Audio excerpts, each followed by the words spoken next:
So, a little while back, I went to see an exhibition of video art at a local museum.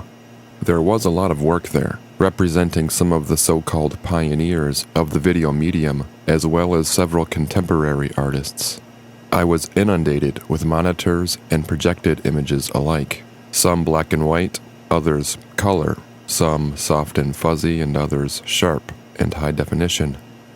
The wall blurb that introduced the show mentioned something about video in the late 1960s and early 70s having emphasized the performative aspects of art over its usual status as a set of discrete and precious objects. Apparently, for artists working with video, its material form wasn't much of a concern compared to its ability to open up new lines of communication and the making of meaning in a time of technological and countercultural transformation. A part of the ongoing dematerialization of the art object, as some art historian had put it, video had great effect on the way art is conceived, produced, and experienced. And yet this last bit, I kept thinking about it as I walked the museum halls that day. This notion of video as a dematerialized art, I wondered if that's really the way to think about it anymore. For a while now anyway, it seems like it's been a kind of management of video's materialization, which is to say of the how, why, and by whom videos are copied and distributed that makes exhibitions of video art and the continued rhetoric of its dematerialized status even possible.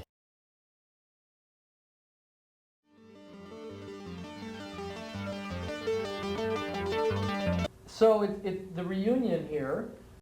Perhaps it's a bit cliché to talk about the loss of art's specialness, its unique character, what the theory of art sometimes calls art's aura. I mean, we entered the modern age of mechanical reproduction almost 2 centuries ago, and it's much longer, of course, if you include the invention of the printing press. We've witnessed the development of the photograph, the phonograph, and film, the radio, television, and analog tape. Today, of course, it's all digital. We mostly deal with hard drives now.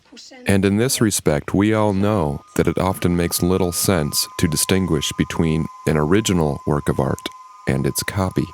A lot of 20th century artists using photography and film certainly knew this, and I suspect such an awareness was rekindled within those who picked up the first consumer video cameras, such as Sony's DV-2400 Rover Portapak, back around 1965. Perhaps bulky and expensive by today's standards, the Portapak nevertheless made video equipment affordable and easy enough to carry around. People other than professionals working in the broadcast industry could experiment with this new medium. Often fueled by a desire for some kind of alternative television, away from what they considered to be mind-numbing, market-driven establishment programming, so-called amateur producers turned the cameras on themselves in what they considered to be important. Happenings, performances, and other activities, a lot of stuff not so easily categorized and sometimes deeply personal, was documented and screened back to audiences anxious for content other than the wooden messages of network TV, as well as the seemingly empty utopian promises of the modernist avant-garde, which, by the way, was still very much enamored with precious objects. The number of video's early practitioners grew, with rituals of all types being committed to tape. And yet, other, less public but no less significant rituals were being developed in parallel with artist-made video. These were the techno-rituals of duplication and preservation. Duplication was part of the ethos of early artist video, a process that can be thought of as resistance to the commodification that had enveloped the objects of modern art. Instead, artists run spaces, video theater, and perhaps most importantly, the video distribution house helped support artist videos by duplicating tapes and disseminating them outside the traditional commercial gallery system. The copied videos were often circulated for free or in unlimited editions for nominal fees, with artists receiving royalties from each video rented or sold for exhibition. Over time, transferring content from one tape onto another turned into a second ritual, that of preservation, as older analog cassettes wore out and newer technologies replaced them. There came to be not just copies, but types of copies. The master copy, the test copy, the archive copy, which were themselves multiplied across a dizzying array of video formats. The copy on Video 2000 tape, the copy on 8mm normal and S8 tape, 1-inch technique, 2-inch technique, 1-inch B standard, 3/4-inch formats, U-matic low band and high band, D1, D5, Betamax, VHS, SVHS, Betacam, the list goes on. And of course today we have the analog copy versus the digital copy, each with its own specifications. I barely need to mention here then that it has been industry standards, in many ways developed without consideration for the concerns of artists, that have helped shape, in a significant way, a history of videos produced by artists. From a certain point of view then, it is the increasingly specialized processes of production that have kept artists' videos in circulation. This has become all the more so as art museums, in their curatorial and archiving departments, have taken on the rituals of preservation. Ironically, this has made videos originals, if ever there were such things, all the more precious. They are treated with the same gentle care that is typically reserved for the more conventional, one-off objects of art history. Aura dies hard.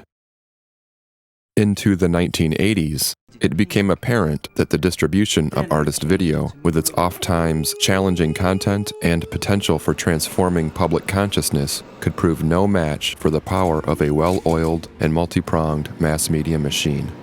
The progressive backbone of artist videos splintered into guerrilla video, public access TV, and mainstream social documentary, all of which were at one time or another co-opted by corporate networks who watered down their content.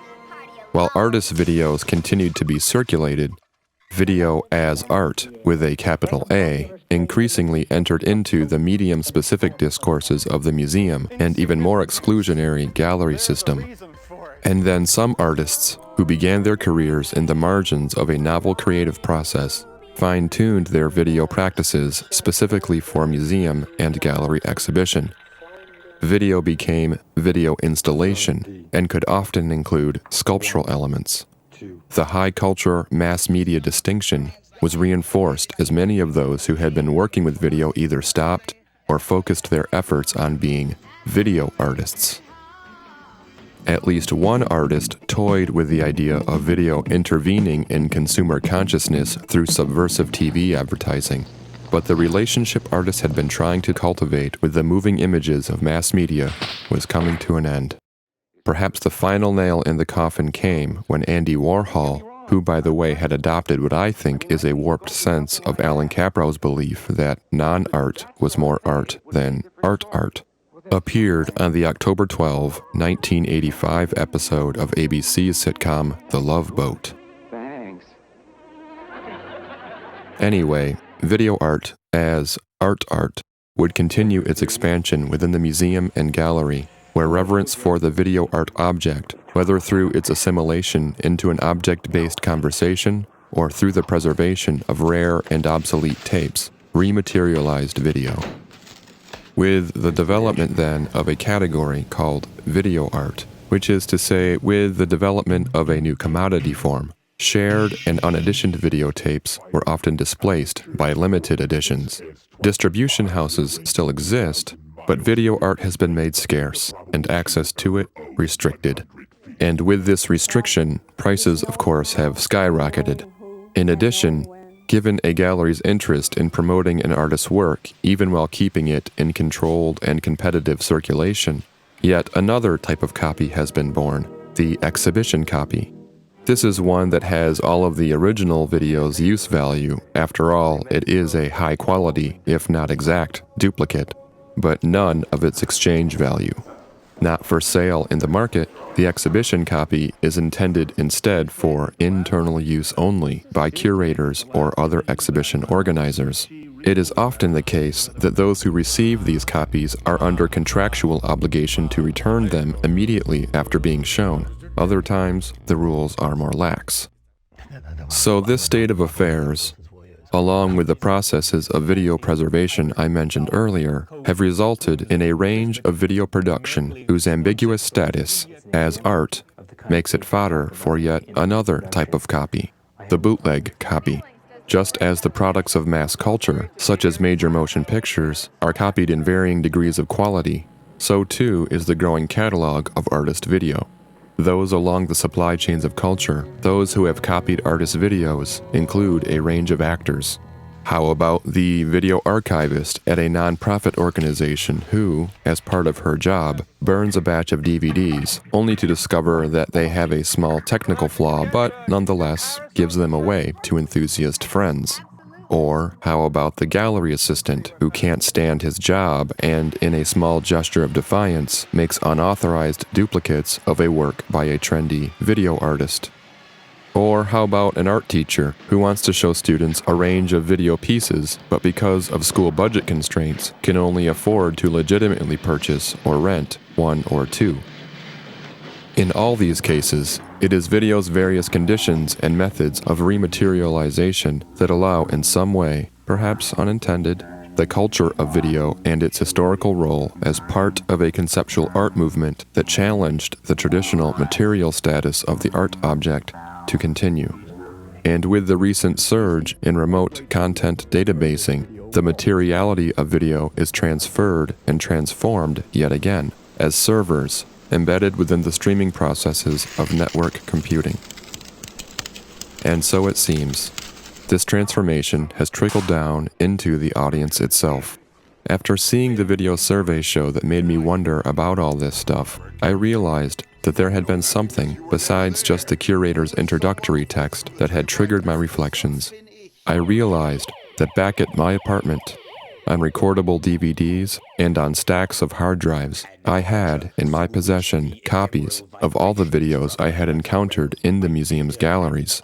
They had come from a collection amassed over the years, given to me by other artists, curators, and friends. They had come from internet links that had been sent to me through various email lists. They had come from hacked, read-only streaming video sites. From the comfort of my own living room, I pulled my copies out, arranging them into a playback order that, more or less, reconstructed the museum show. I attached them to this essay as a sort of revised curator's statement. Or perhaps, my words here could be thought of almost as a director's commentary, the sort of thing you might find in the bonus features section of a Hollywood DVD release. And while I certainly wasn't the director of any of these videos, I have now nonetheless joined the growing list of their reproducers, their rematerializers. Perhaps you too have already seen some of them. In a museum, a gallery, an alternative space, or maybe in your own collection.